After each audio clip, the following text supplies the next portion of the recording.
Hello, guys. This is episode 2 or part 2 of the last episode when we were talking about gifts. And today, so my name is M.A. for those who didn't watch the last one. My name is M.A. Wamboi. Welcome back to Glory and Grace. The mandate of this channel is to basically inspire, elevate, and equip anyone who may come along in this journey. And this is basically a community for anybody who is out there looking for like-minded, Christ-like content. So this is here for you for that. And I do various things on the channel, and I'm doing a series called I'm doing a series called the Self-Discovery series. So we have already done 3 parts, and building up on the third part, we already did what is your purpose. We already did what is your we were answering 5 questions. Number 1, which I haven't done yet, is who am I? Number 2, which answers to identity. Number 2, we were answering the question, where am I from, which answers the question of what my heritage is or what your heritage is. Number 3 was, why am I here? And it's basically answering the question of what your purpose is. And number 4 was, what can I do? And that's answering the question of your potential. And then number 5, it's where am I going? And that's answering the question of what's your destiny? Do you understand what your destiny is? And so we have already done two of them. We did purpose, we did potential. Also, yeah, we did purpose, we did potential. And then in this one, I started to build up on what, because potential was basically exploring what you can do. I started to build up on that by finding out what is your gift, what is your talent. Do we understand the difference between those natural abilities and spiritual gifts? And so we handled that, the gifts and talents, we handled that in the previous episode. In today's episode, we are going to talk about spiritual gifts. And this is something I think I've talked about many times. Like, even when you look at my Journey to Law School videos, you'll find bits and pieces there. When you look at the Deliverance series, you'll find bits and pieces there. But I've never really gone into it. And even when I was talking about potential, I did talk about, the gifts of the Holy Ghost, but just in passing. But I think I focused more on the gift of tongues. But today I'm going to be talking more about it, kind of defining them, talking about them, giving the scriptural backing of what these spiritual gifts are. But in the last episode, we talked about the fact that the natural abilities that God gives us, which are the gifts, and the spiritual gifts that God gives us are different, in that spiritual gifts are only exclusive and available to people who believe in God and have accepted Christ. But the natural abilities are available to every human being. God just puts that thing inside of you when He's launching you out into the earth so that it can make a difference in your life. Because we read in Proverbs chapter 18, verse 16, that a man's gift makes room for him and sets him before kings. So we all have a gift. We all have something that God has put in us. And that's what I was imploring us to do, to find out what those things are in the previous episode. But in this one, we're going to talk about the spiritual gifts. Now, they are very different and there are many. Just wanted to run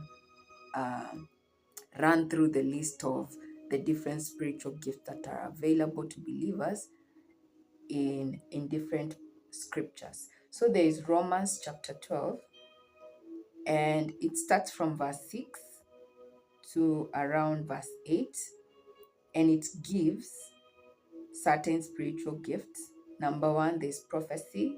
Number two, there's ministry and service or service. Number three, there's teaching. Number four, there's exhortation. Number five, there's giving. Number six, there's ruling. Number seven, there's mercy. And I think that's it. So in Romans 12, we have 7 gifts, 7 spiritual gifts. Prophecy, the first one, prophecy, I'm going to talk about it when I'm talking about the gifts of the Holy Spirit. So I'm not going to discuss it here.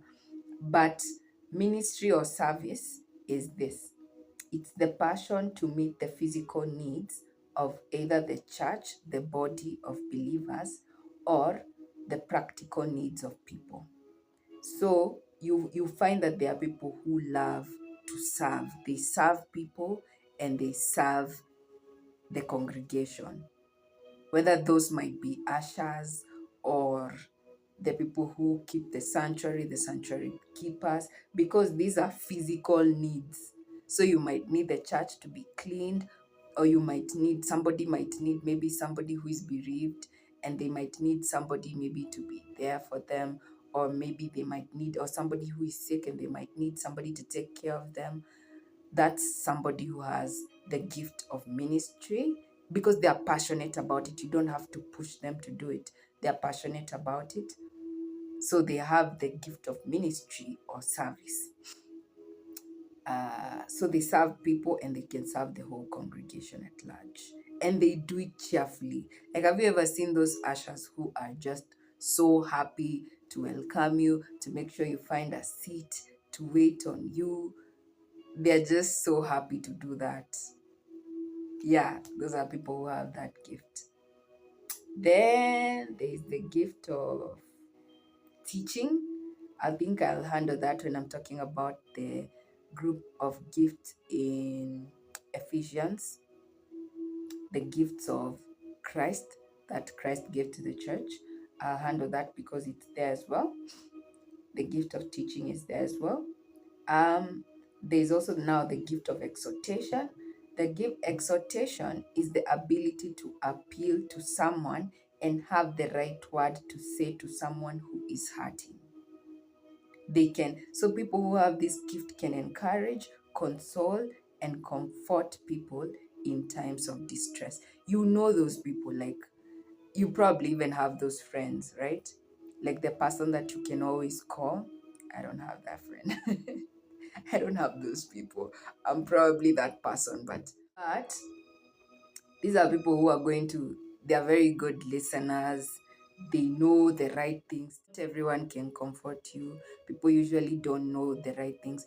Like when I was going through grief last year, I learned that people would rather be quiet than just even say, like I used to appreciate those people who would come and just, even if you're just going to tell me a story about yourself and how you got through it, or you're going to tell me, you know, Jesus loves you. You get through this, or just ask me, how are you doing? Just not be afraid to have that conversation, because people usually run away. They're like, they have no idea how to handle emotions and they don't know what to do. So they'd rather, walk around the issue. They'd rather not, but that's not helpful. Like if you just ask me like, hi, how are you doing? And I'd find people like that, especially like older women. They're very good at that. They would just ask me, hi. They'd give me a hug. They'd be like, how are you doing? Most of them came to the funeral. So they would ask me, how are you doing? How are you feeling now? You're good? And I'd be like, like that would make me feel so much better, because I'd be like, this person is attentive and they remember that I'm going through a hard season right now. Yeah. So those are the people who have that gift, the gift of exhortation, knowing the right word to say, and, appealing to people who are in distress and being able to console and comfort and encourage them. Then there's the gift of giving. This one is not normal. This one is an unusual ability to give and share one's material things. Like you give of money, you give. There are people who, have you ever seen people who take off their shoes and they give somebody and they walk? Have you ever seen people like that? Me, I remember there was this one girl.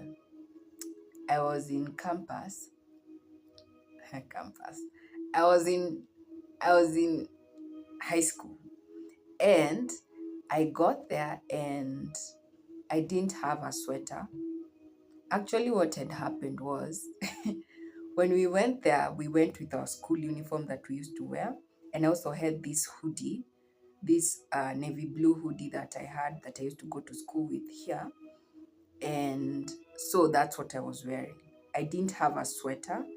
I only had the hoodie and my dress and my socks and of course the new shoes. So when you go to the school, they give you everything. They give you the mattress, they give you everything that you would have bought. The only thing you need to come with is shopping. They give you the bucket, they give you the, what else would they give you? So you'd only go with your box, and you would only go with your box and shopping and maybe the books that they would require you to go with. But everything else the school would provide. They'd give you blankets, your bedding, that's your sheets. They'd give you your uniform, and they'd give you your bucket. So anything that you would use in school and leave it there when you're going home, just think about it like that, because you don't carry your mattress and your bedding when you're going home, and you also don't carry your bucket. And most of your uniform you wouldn't go with home, so you'd leave it there. So I'm just trying to lay a foundation. So I've gone there.